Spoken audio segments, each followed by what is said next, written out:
Right now, you're paying for at least one thing you forgot you signed up for. That's not your fault. That's the product. And the company that perfected it named its Cancel Maze after a 10-year war. It's Amazon. The maze is the button you press to cancel Prime, and they called it the Iliad. Signing up took 1 click. Getting out, the FTC says, meant 4 pages, 6 clicks, 15 options, and they wanted it to feel exactly that long. When employees flagged that millions were getting trapped, the problem got its own nickname too. Some called it an unspoken cancer, because honest cancellation would shrink subscriptions. So they left it. In 2025, the FTC settled with Amazon for $2.5 billion. And that maze isn't a glitch. It's the design. Every subscription you pay for sits on a hidden machine with one job: to make leaving feel impossible. For the next 10 minutes, we'll show you every layer. The leaked emails, the AI watching your paycheck, the reason canceling your card no longer saves you. By the end, the apps on your phone will look very different. Adobe sells a plan that looks generous. Pay monthly, quit whenever. It isn't. The plan most people land on, annual, paid monthly, is pre-selected by default. It shows the friendly monthly price and hides that you've signed a year-long contract. Leave early, and a fee you never saw takes 50% of what's left. And you're only told when you try to cancel. It doesn't exist to inform you. It exists to stop you. We know how Adobe saw it, because the FTC unsealed their emails. One executive called that hidden fee a bit like heroin for Adobe. He wasn't worried. He was bragging. It printed money. Subscriptions are 95% of Adobe's revenue. In early 2026, they paid $150 million to settle. So 2 of the biggest software companies on Earth, both building traps on purpose. But is it really that deliberate? Or are we just bad at remembering to cancel? Economists measured it. What they found is worse than deliberate. You can't see inside someone's head.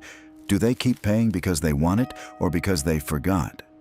So researchers at Stanford and Texas A&M found a back door the moment your credit card gets replaced. New number, and suddenly every subscription forces you to re-enter it by hand. For 1 second, the autopilot switches off, and you have to decide, do I actually want this? Cancellations spiked. Nothing changed about the services. People were just, for once, paying attention. From that gap, they priced your inattention. Forgetting can boost a company's revenue by as much as 200%.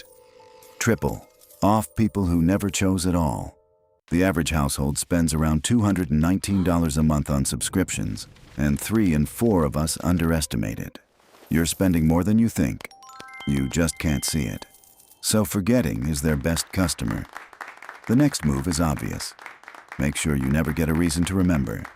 That's where it stops being psychology and starts being surveillance. When your card gets declined for a subscription, you'd assume the company gives up. It doesn't. A system kicks in with a deliberately boring name, Dunning, built to recover the payment without you noticing. It doesn't retry randomly. It waits, it watches, and it tries again the moment it thinks your paycheck landed. Often 12:01 in the morning, the first minute of payday. Like a cat by the food bowl, waiting for the second it's refilled. This isn't a theory. It's in Stripe's own documentation. Their retry system uses an AI model that factors in timing, noting some payments do better right at 12:01 a.m. An Adobe VP said syncing retries to paydays makes a big difference. It's timed carefully. Hit a card 3 times in 10 minutes and you trip a fraud alert, so the machine learns patience. Companies were projected to lose around $129 billion a year to failed payments. Somewhere right now, an algorithm knows your payday better than you do. Maybe you're clever. Fine, I'll cancel my card. New number, problem solved. That escape hatch was welded shut years ago. The oldest trick is letting the card expire or canceling it for a new one. No number? No charge. It used to work. Then Visa and MasterCard built a service to kill it. Visa's account updater, MasterCard's automatic billing updater. When your number changes, expired, canceled, stolen, they automatically hand your new number to the companies you subscribe to. The charges resume like nothing happened. a tracking chip on your wallet. You changed the locks, they were handed a new key. The newest version is colder. The industry calls it silent recovery. Fixing a broken payment in the background, never contacting you. And they're explicit about why. Ask you to log in or find your wallet, and you might get distracted, reconsider, or just not. The whole system is engineered around one fear, that you might remember you have a choice. If this feels disturbingly modern, here's the twist. None of it is new. It's almost 100 years old, and it used to arrive in the mail. Before apps, there were record clubs, most famously Columbia House. 12 CDs for a penny. The deal, they mailed you music every month and charged you automatically, unless you remembered to mail back a card telling them to stop before a deadline. Most people miss the deadline. That was the whole business. It even has a name still on the books. Negative option billing. You didn't order it, you get it anyway. And it's on you to say no in advance, forever. A former employee laid it bare. The plan was to keep sending and charging unless you panic and beat us back.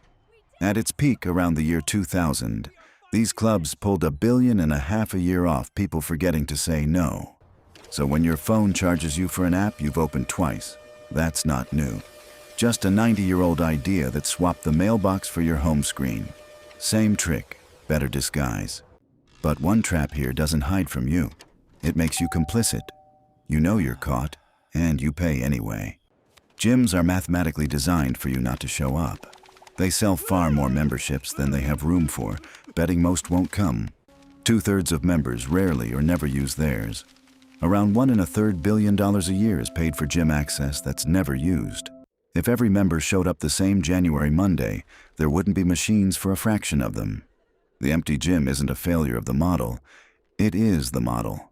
But the no-shows aren't the dark part. Why don't they just cancel? Someone online described their friend perfectly. 4 years without going and she still wouldn't cancel, because canceling means admitting she gave up. As long as the money keeps leaving her account, she can tell herself she'll go back. She's not paying for a gym. She's paying to not feel like a quitter. That's the most expensive product on earth. You'll pay forever to avoid one uncomfortable feeling. And here's how the industry actually sees you leaving, not as a decision, as a malfunction. There's a term for it. When a customer leaves by accident because a payment broke, it's called involuntary churn. It accounts for 20 to 40% of all subscription churn. Up to 2 out of every 5 people who leave never chose to. A card expired. A bank blinked. So an entire industry grew up plugging that hole. With the right systems, companies recover up to 70% of failed payments. Leaving can only ever happen on purpose. And they've spent decades making on purpose exhausting. Remember the Iliad? We left something out. According to the FTC, Amazon launched that flow in 2016 and left it essentially unchanged until 2023, 7 years. Any engineer could have fixed it in an afternoon. Nobody did, because it was working. Leaked data showed one tactic made cancellations drop 14%. 14% of people who found the button, who were actively trying to go, didn't. Not because they changed their minds, because they got tired.